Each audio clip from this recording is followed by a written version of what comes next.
لفظ ابد میں جو اللہ نے حضور کی شان کو بلند فرمایا، اسے آپ کی خدمت میں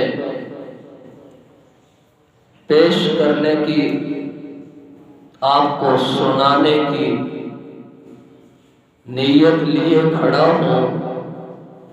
رب کبریا کے دربار میں دعا ہے، مالک کائنات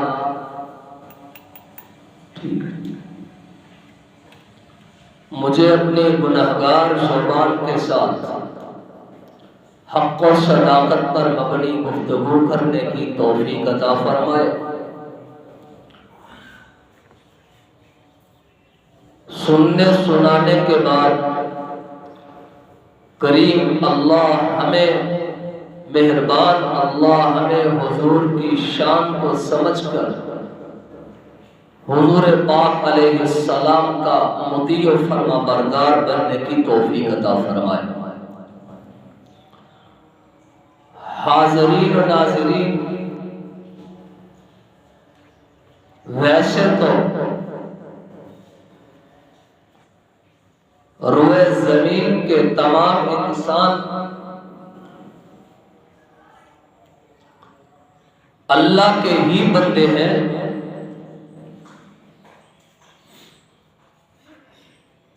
لیکن یہاں جو آیت مقدسہ میں نے تلاوت کی ہے، وَعِبَادُ الرَّحْمَنِ الَّذِينَ يَمْشُونَ عَلَى الْأَرْضِ هَوْنًا، یہاں وہ بندے مراد ہیں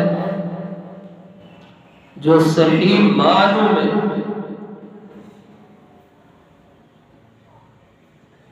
اللہ تعالیٰ کی بندگی کا حق ادا کرتے ہیں۔ وہ اپنے اعمال، عادات و اطوار، اخلاق اور اپنی تمام تر خواہشات کو اللہ تعالیٰ کے احکامات کے تابع کر دیتے ہیں۔ ان کی اپنی کوئی مرضی نہیں ہوتی، وہ قدم اٹھاتے ہیں تو اللہ کی مرضیات کے مطابق اٹھاتے ہیں، پیغمبر دو جہاں کی سنت کے مطابق اٹھاتے ہیں۔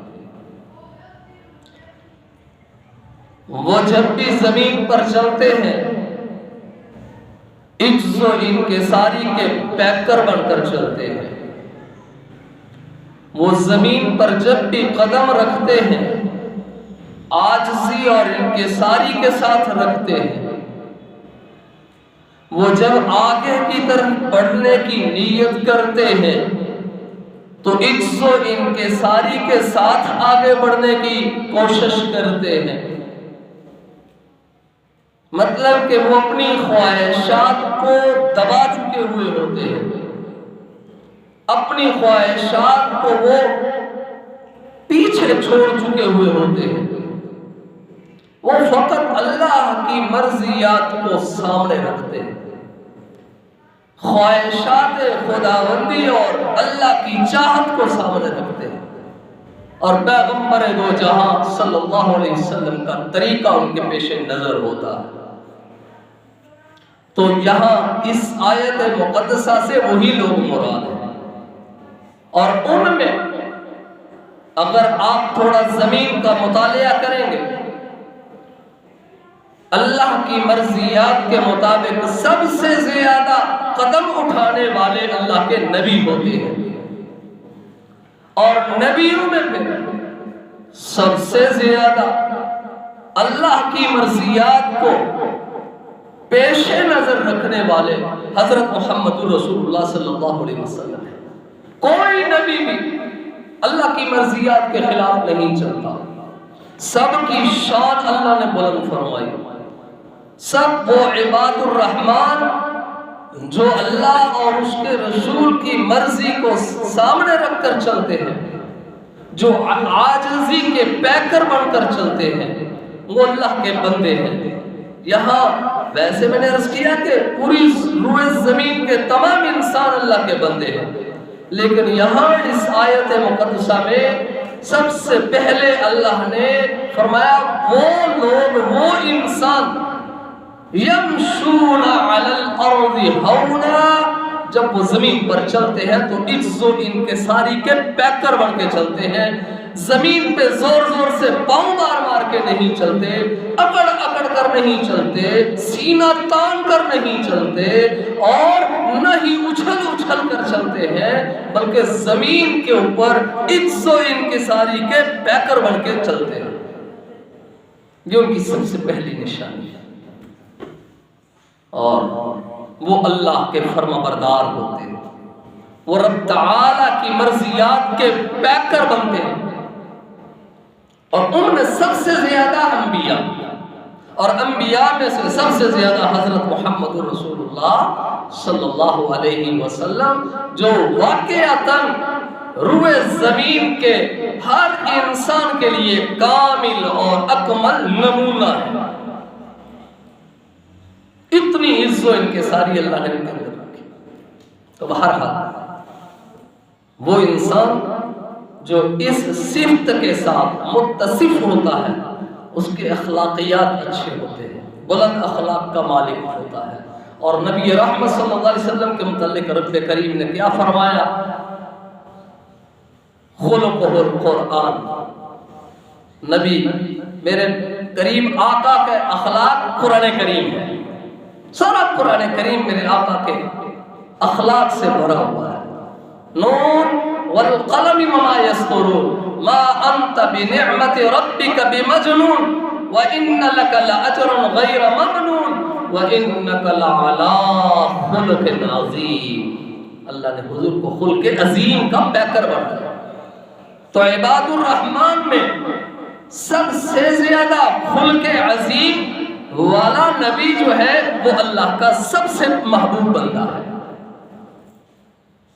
وَعِبَادُ الرَّحْمَنِ الَّذِينَ يَمْشُونَ عَلَى الْأَرْضِ هَوْنًا، زمین پر سب سے زیادہ پسندیدہ چال چلنے والے بندوں میں سے اللہ کے نبی ہوتے ہیں، اور اللہ کے نبیوں میں سے سب سے زیادہ خوبصورت چال چلنے والے، زمین پر قدم اٹھا کر چلنے والے، زمین پر جس کام کے لیے بھی چلے سب سے زیادہ خوبصورت چال چلنے والے کریم آقا حضرت محمد رسول اللہ صلی اللہ علیہ وسلم۔ وَعِبَادُ الرَّحْمَنِ الَّذِينَ يَمْشُونَ عَلَى الْأَرْضِ هَوْنًا کی عملی تصویر ہے، عملی تصویر کون؟ کریم آقا علیہ السلام۔ تو بندوں میں سے سب سے زیادہ خوبصورت چال چلنے والے۔ تو بہرحال انسان کے لیے اللہ کا بندہ ہونا بہت بڑا اعزاز ہے۔ اللہ ہمیں اپنے بندوں میں شامل فرما لے، یہ دعا کیا کرے یا اللہ ہمیں اپنا بندہ بنا لے۔ اس کا بندہ بننا گویا انسان بننا ہے۔ جو صحیح معنوں میں بندہ ہے نا وہ ہے انسان۔ آج انسان بہت ہے لیکن انسانیت ان کے اندر نہیں ہے، انسانیت نہیں ہے۔ ہم کسی کا رفیق بن کر نہیں چلتے زمین پر، ہم فریق بن کر چلتے ہیں۔ ہم کسی کا دوست بن کر نہیں زمین پر چلتے، ہمیشہ کسی کا دشمن بن کر زمین پر چلتے ہیں۔ ہم ہمیشہ اپنے سے چھوٹوں پر دباؤ ڈال کر چلنے کی کوشش کرتے ہیں، ان پہ شفقت کا ہاتھ رکھ کر نہیں چلتے۔ اپنے غلاموں کو، اپنے ماتحتوں کے اوپر روب ڈال کر چلتے ہیں، محبت کے ساتھ نہیں چلتے۔ تو گویا ہم رفیق نہیں ہیں، دوسرے انسانوں کے فریق ہیں۔ تو فریق بن کر نہیں گزارا ہوگا، فریق بن کر زندگی بسر کریں گے تو سینہ ہمیشہ جلتا رہے گا۔ جب رفیق بن کر زندگی بسر کریں گے اور اللہ کے بندوں میں شامل ہو کر زندگی بسر کریں گے، انسانیت سینے میں بسا کر زندگی بسر کریں گے تو سینے میں سکون آ جائے گا، اطمینان آ جائے گا، امن آ جائے گا، راحت آ جائے گی، اور جناب سینے کے اندر اللہ کا خوف داخل ہو جائے گا۔ پھر سینے میں خوف آ جائے گا۔ آج سینے میں سے خوف نکلا ہوا ہے۔ عباد الرحمن کو ہم بڑے پھیرتے ہیں لیکن حقیقت میں عباد الرحمن نہیں ہے۔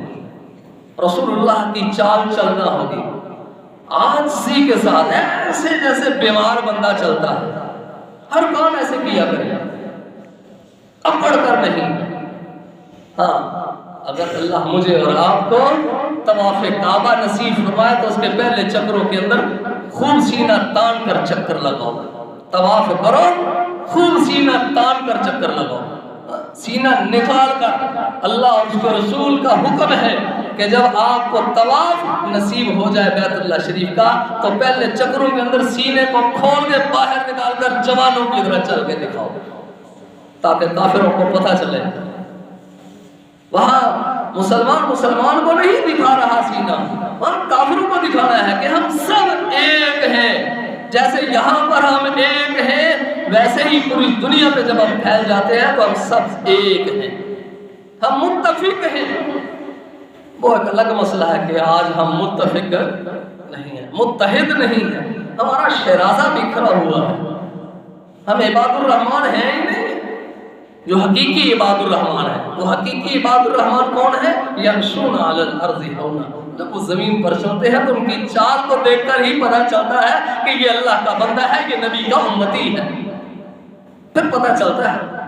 آج ہماری چالیں جو ہم نارمل چال چلتے ہیں وہ بھی ٹھیک نہیں ہے، وہ بھی ہماری اچھل کر ایسے سینہ تان کر، اور میرے جیسا بندہ کپڑے مایا والے پہن لے تو اور بھی وہ کھلا ہو جاتا ہے۔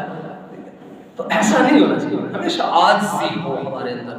تو بہرحال اللہ تبارک و تعالیٰ نے فرمایا کہ انسان کے لیے عاجز ہونا ضروری ہے، انسان ہو عاجز ہو تو وہ اللہ کا بندہ ہے اور وہ بندگی پر لگا ہوا ہے۔ جو بندہ بندگی پر لگا ہوا ہے، بندگی کس کی کرنی ہے؟ ہمارے لیے ہمارا عابد کون ہے؟ ایک الہ، اللہ، لا الہ الا اللہ، ہم اس کے بندے ہیں، وہ ہمارا معبود برحق ہے، ہم اس کی عبادت کرنے والے عابد ہیں، وہ ہمارا معبود ہے۔ اور جو عابد ہوتا ہے وہ بندہ ہوتا ہے، اور جس میں بندگی آ گئی، جو بندہ بن گیا، وہ ہے عباد الرحمن، وہ رحمان کے بندے ہیں، ان کو اللہ نے رحمان کا بندہ کہا۔ اور رحمان کے بندوں میں نے کہا کہ سب سے اعلیٰ اولا انبیاء، اور انبیاء میں سے سب سے اعلیٰ اولا عرفہ بلند و بالا حضرت محمد رسول اللہ صلی اللہ علیہ وسلم کی ذات اقدس ہے۔ تو بہرحال انسان کے لیے میں عرض کر رہا تھا کہ بندہ ہونا بہت بڑا اعزاز ہے، اور یہ اعزاز فرشتوں سے بھی بڑا ہے، یہ اعزاز فرشتوں سے بھی بڑا ہے۔ اللہ کی عبادت کے لیے فرشتے تو ہیں، لیکن اللہ نے ان بندوں کو انسانوں کی ہمدردی کے لیے پیدا کیا ہے، اور جب انسان انسانوں کی ہمدردی کرتا ہے تو پھر یہ اصل انسان بنتا ہے۔ مگر اس میں محنت بہت ہے، اس میں محنت بہت ہے، محنت بہت لگتی ہے اس میں۔ فرشتوں سے ہے بہتر انسان بننا، مگر لگتی ہے اس میں محنت زیادہ، محنت اس میں بہت ہے۔ تو بہرحال حضور نبی کریم صلی اللہ علیہ وسلم کا یہ اعزاز ہے کہ اللہ نے آپ کو اپنے بندوں میں سے سب سے بلند مقام عطا فرمایا ہے۔ اور خلاق عالم نے دوسرے مقام پر یہ بات بھی ارشاد فرمائی، رب کریم نے فرمایا فَأَوْحَى إِلَىٰ عَبْدِهِ مَا أَوْحَىٰ، اللہ کی طرف سے وحی کا نزول ہوا، تو وحی کا نزول فرشتوں پر نہیں ہوا، عورتوں پر بھی نہیں ہوا۔ وحی کا نزول عورتیں بھی بندوں کی قسم میں سے ہیں، لیکن میل پر ہوا، فیمیل پر نہیں ہوا، جینٹس پر ہوا۔ اور خلاق عالم نے کیا ارشاد فرمایا؟ فَأَوْحَىٰ إِلَىٰ عَبْدِهِ مَا أَوْحَىٰ، یہ جو وحی ہے نا، اس وحی کو اللہ نے فَأَوْحَىٰ إِلَىٰ عَبْدِهِ اپنے بندے پر نازل کیا۔ اور وہ بندہ کون ہے؟ کریم آقا حضرت محمد رسول اللہ صلی اللہ علیہ وسلم، جو سب سے بلند و بالا بندے ہیں، جو سب سے اونچے درجے کے بندے ہیں۔ تو رب کائنات نے حضور کا بندہ ہونا، قرآن سے یہ ہمیں سبق سکھایا کہ بندہ ہونا یہ بہت بڑا اعزاز ہے، فرشتوں سے بڑا اعزاز ہے بندہ ہونا۔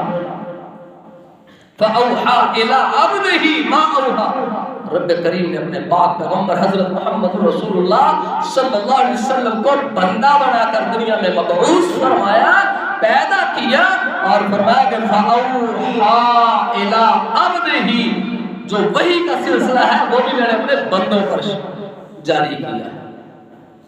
آدم علیہ السلام سے لے کر حضرت محمد رسول اللہ صلی اللہ علیہ وسلم پر وحی کا سلسلہ جناب تمام نبیوں پر وحی آتی رہی، کتابوں کا نزول ہوتا رہا، صحف ابراہیم آئے، صحف موسیٰ آئے، دیگر آسمانی شرائع نازل ہوئی، اور بڑی کتابوں میں سے 4 بڑی کتابیں تورات، زبور، انجیل اور قرآن مقدس اللہ نے نازل فرمائی۔ یہ 4 بڑی کتابیں اللہ نے اپنے بندوں پر نازل فرمائی ہیں، اور یہاں پر میں فَأَوْحَىٰ إِلَىٰ عَبْدِهِ، یہ جو قرآن کریم والی وحی ہے اس کو بھی ہمیں اپنے بندے حضرت محمد رسول اللہ صلی اللہ علیہ وسلم پر نازل فرمایا۔ تو یہ بہت بڑا اعزاز ہے۔ میں نے عرض کیا فرشتوں سے ہے بہتر انسان بننا، مگر لگتی ہے اس میں محنت زیادہ۔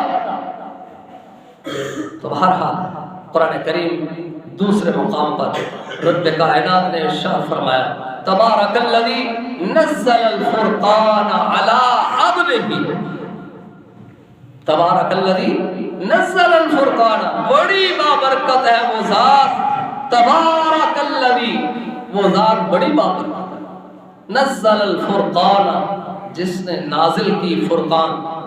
فرقان کیا ہے؟ قرآن مجید۔ قرآن مجید کا دوسرا نام فرقان بھی ہے۔ فرقان قرآن مجید کا دوسرا نام ہے۔ فرقان کا مطلب ہے فرق کرنے والی کتاب، قرآن کا مطلب ہے بار بار پڑھی جانے والی کتاب۔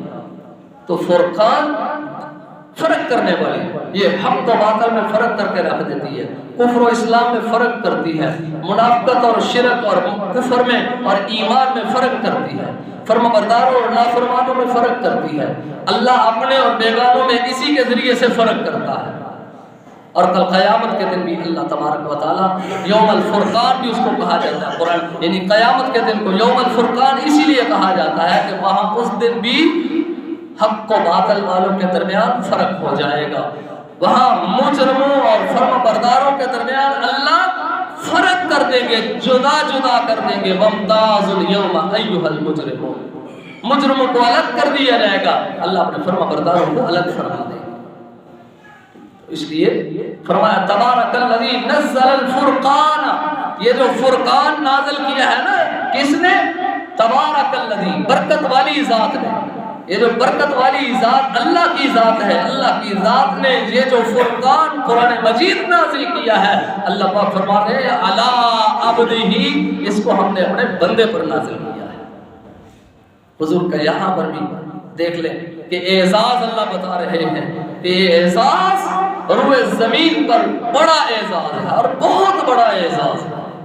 آج اگر کوئی انسان انبیاء کی سب سے باہر صحابہ کرام کی طرف نظر کرے، وہ سب سے خوبصورت اس کائنات کے بندے ہیں، نبیوں کے بعد سب سے اونچا مقام ہے بندوں میں صحابہ کرام کا، پھر تابعین کا، پھر تبع تابعین کا، پھر اولیاء کرام کا۔ حضور نبی کریم صلی اللہ علیہ وسلم کو جب اللہ نے اعزاز بخشا، راتوں رات اللہ نے اپنے پاس بلایا، سبحان اللہ، ابراہیم کو چیخا کے اندر اپنے پاس بلایا، موسیٰ کو کوہ طور پر بلا کر اپنا معراج کروایا، اپنی زیارت کروائی، ٹھیک ہے، اور اسی طرح جناب داؤد علیہ السلام کو معبد خانے میں بلایا، اور جناب یوسف علیہ السلام کو جیل میں بلایا۔ اللہ نے اپنے معراج کے لیے، یہ سب کا معراج ہے، ہر کسی کا معراج ہے، اور مومن کا بھی معراج ہے۔ الصلاۃ معراج المومن، جسے ہم دیکھتے ہی نہیں ہیں، ہم کوشش ہی نہیں کرتے ہیں کہ ہم اپنے بچوں کو معراج کی طرف لے کر جائیں۔ اللہ کا معراج، اللہ کی زیارت، اللہ کا دیدار، اللہ سے ملاقات، اللہ کو قریب پانا، اللہ کے قریب ہونا، یہ معراج ہے، اللہ کے قریب ہونا۔ جب اللہ تبارک و تعالیٰ نے اپنے محبوب کو بلایا تو وہاں پر بھی اللہ نے یہی تذکرہ فرمایا، سبحان الذی اسریٰ بعبدہ لیلا من المسجد الحرام الی المسجد الاقصی، مسجد حرام سے مسجد اقصی راتوں رات سیر کروائی، اور اپنے پاس عرش مولا پر بلایا، راتوں رات بلایا، کتنا قریب بلایا، قاب قوسین او ادنی۔ دو کمانوں کے دو کنارے ہوتے ہیں نا، ایک کمان کے دو کنارے ہوتے ہیں، اس کمان کے کناروں کے قریب او ادنا یا اس سے بھی زیادہ قریب، قاب قوسین او ادنا۔ یہ رب کریم نے اپنے بندے کو اپنے پاس بلایا ہے۔ سبحان الذی اسریٰ بعبدہ، یہ اعزاز دیکھیں کتنا بڑا۔ میں نے عرض کیا کہ روئے زمین پر سب سے بڑا اعزاز یہ ہے کہ انسان اللہ کا بندہ بن جائے، اور جو بن گیا، اللہ کی قسم، جو اللہ کا بندہ بن گیا، رب کریم اس کو کبھی بھی رسوا نہیں ہونے دے گا۔ حضور علیہ السلام کو حضرت مغیرہ بن شعبہ رضی اللہ تعالیٰ عنہ سے روایت ہے، آخری بات توجہ سے سماعت فرمائیے گا۔ حضور علیہ السلام سے مروی ہے، حضرت مغیرہ بن شعبہ رضی اللہ تعالیٰ عنہ سے روایت مروی ہے، فرماتے ہیں کہ حضور علیہ السلام اتنی عبادت فرماتے، اتنی عبادت فرماتے، اتنی عبادت فرماتے کہ پاؤں سوج جاتے، ورم آ جاتا پاؤں پر، پاؤں موٹے ہو جاتے، سوج جاتے۔ فرمایا یا رسول اللہ صلی اللہ علیہ وسلم جی، آپ اتنی مشقت اٹھاتے ہیں عبادت میں، آپ تو بخشے بخشائے ہیں، اتنی شدت کے ساتھ، شد و مد کے ساتھ اللہ کی عبادت کہ پاؤں سوج جائے، اتنی عبادت کیوں آخر؟ تو آقا کریم علیہ السلام نے جو جملہ ارشاد فرمایا، اللہ کی قسم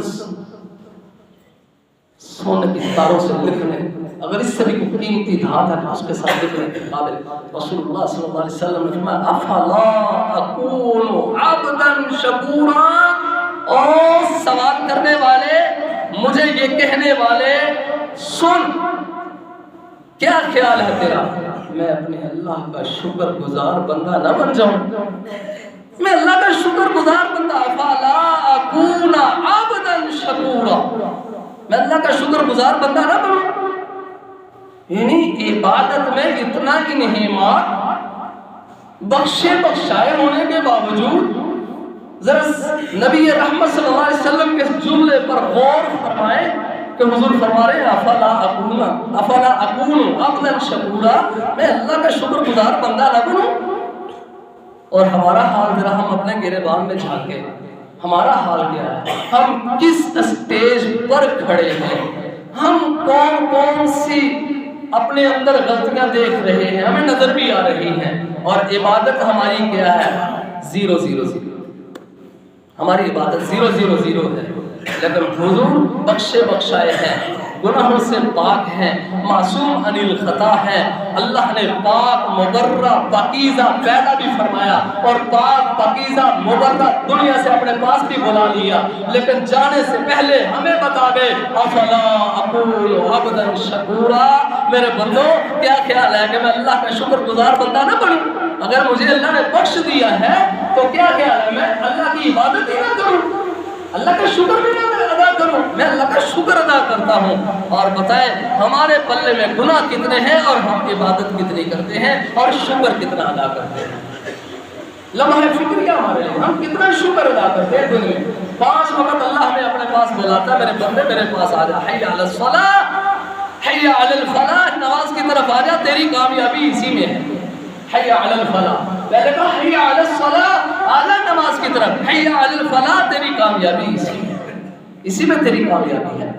اب جس میں ہماری کامیابی ہے اس سے ہم بھاگ رہے ہیں، اذان ہوتی ہے، مسجد کے قریب بھی ہوں تو آگے پیچھے ہو جاتے ہیں، اگر کوئی راستے میں پکڑ لے کوئی بیچارہ وہ تبلیغ والا یا کوئی اور بھائی دعوت دے دے نماز کی، ایک یہ بھی بڑی مرض ہے، بس تبلیغ والوں کو ہم نے ٹھیکہ دیا ہوا ہے کہ تم اللہ کی طرف مسجد میں لوگوں کو بلاؤ، میں نے بھی نہیں بلانا، آپ نے بھی نہیں بلانا، کوئی بھی کسی کو یہ نہیں کہتا آ جاؤ نماز کے لیے، یہ ہم نے ٹھیکہ دیا ہوا ان کو کہ بھئی تم جانا، تمہارا کام جانا۔ بھئی کیوں؟ ہم دوسروں کو دعوت بھی نہیں دے سکتے نماز کی؟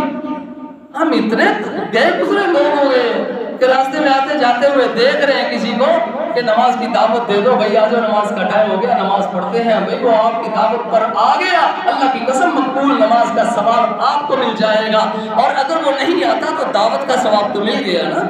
دعوت کا اجر تو مل گیا، وہ آ گیا تو مقبول نماز کا ثواب، اپنی نماز کا ثواب ملے یا نہ ملے، وہ عدم قبولیت کا شکار ہو سکتا ہے، ہو سکتی ہے وہ نماز، لیکن جو آپ کے کہنے سننے پر ایک بھائی نماز کے لیے آ گیا، واللہ باللہ اللہ کی قسم اس کی نماز کا ثواب مل گیا، اس کی نماز کا ثواب مل گیا، اس کی قبول ہوئی ہے یا نہیں ہوئی، لیکن آپ کو ہمیں نماز مقبول کا ثواب مل جائے گا۔ تو اس لیے یہ دعوت دینا ہر کسی کی ذمہ داری ہے، یہ صرف تبلیغ والوں کی ذمہ داری نہیں ہے، ہر کوئی آتے جاتے ہوئے دعوت دیا کرے۔ اچھا ہم جب کسی کو دعوت دیتے ہیں کہتے ہیں نماز کے لیے آ جاؤ، کہتا ہے میرے کپڑے خراب ہیں، ماشاءاللہ اندازہ فرمائے ہمارے سوچ میرے کپڑے خراب ہیں۔ تو بندہ پوچھے تو کیا محلے کی نالیاں صاف کرتا ہوا آ رہا تھا کہ تیرے کپڑے پلیت ہو گئے، نماز کا نام سن کے کپڑے پلیت ہو گئے، الیاذ باللہ، استغفر اللہ ثم استغفر اللہ۔ یہ بہانہ چھوڑ دینا چاہیے ہمیں، اب یہ بہانہ نہیں کرنا چاہیے۔ اس لیے افلا اکون عبدا شکورا، اگر حضور اللہ کے شکر گزار بندے بنتے ہیں باوجود اس کے کہ ان کے ہاں کوئی گناہ بھی نہیں، گناہ ان کے قریب بھی نہیں جا سکتا، یہ بھی فرمایا کہ نبی کے قریب گناہ نہیں جا سکتا، اس کے باوجود وہ اللہ کا شکر ادا کرتے ہیں، اور اللہ کا شکر ادا کرنے کا بہترین طریقہ 5 وقت کی نماز ہے، اللہ سے دعا ہے، اللہ ہمیں اپنا بندہ بننے کی توفیق عطا فرمائے۔ آخر دعوانا